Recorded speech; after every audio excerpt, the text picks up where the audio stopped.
growing up here in Hawaii, like I said, that was my big turning point. Coming here and actually getting exposed to, just like I said, whether you're from the mainland, you're from Hawaii, you're from some outer island, or what is it called? Neighbor islands. Yeah. Be corrected. But, just being here and being immersed, and actually, like I said, my formidable years growing up and understanding now the climate you're in, the culture you're in, who your friends are, and again, to kind of moving forward and developing your own personality and your goals. Yeah.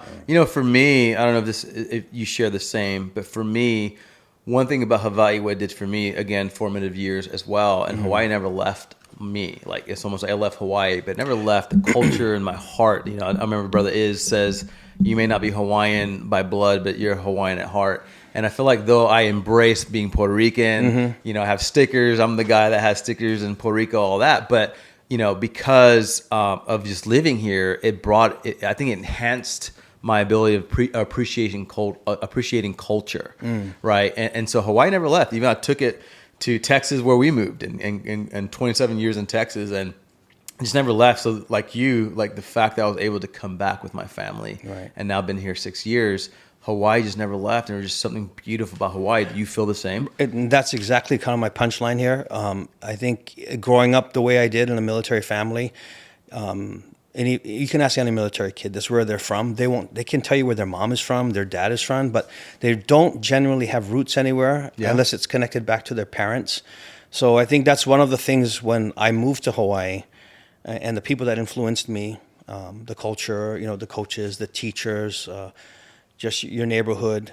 This for me became home, and I always relate to Hawaii. Where are you from? I'm from Hawaii. Yeah, and it's the same thing with coming back to Radford. I think I look at that hallways with those kids. That was me one day. Yeah, not having an identity. Walking around like not really knowing where you're from. And I think that's one of the goals I've always had. That was one of the reasons I wanted to come back, was to be able to inspire those kids. Like, you can make a home here. Obviously there's some challenges with, the economics and things like that, but giving those kids, when they leave Radford, whether it be they're here for a year, 2 years, or all 4 years, when they leave, when someone asks them on their next duty station, where you're from, and it's a quick answer, I'm from Hawaii, because they connected here. And that was kind of my story, the people that influenced me, like I said.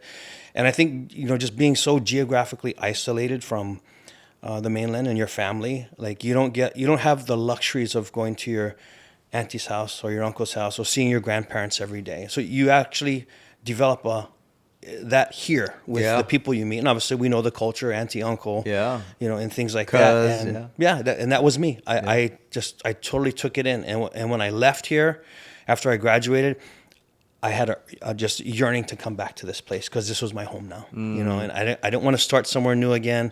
I started, and I wanted to finish here. You know what? I never articulated it that way, and I love how you articulate it, that this is a place, same thing, born in Kentucky, literally just born in Kentucky.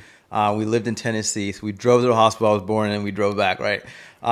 And lived there for 3 years, Germany for 5 years, came here for Hawaii for 5 years, and then went to Texas. Same thing. Like, I feel like Hawaii embraced us. Right. Like, obviously if you respect the Aina, right, understand the culture, respect the culture, and respect the the people in the land, like, people will hanai you, right? They'll embrace you and adopt you. And so, but that's the language. It's like, I feel like this is home, even though, because I'm a nomad, like, I don't know what's home, what part of my life, I don't know, it depends. Right. But Hawaii felt like home, because, hey, what's up, cuz, auntie, uncle, right? And so you're right. I never even thought that's why, but I would say I share that same.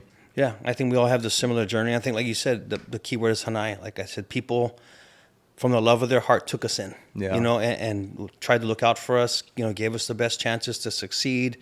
And you're kind of always, you lean back on those people, like that's my family. And like family, like, I said, we grew up kind of, like I said, vagabonds everywhere. And the people that influenced you here made me feel like family. And that's why I wanted to be back here, and have the same impact on that same group of kids that are going through the same challenges we went through growing up. Which is, we feel like we don't belong and we don't have a place to call home. Right. Right.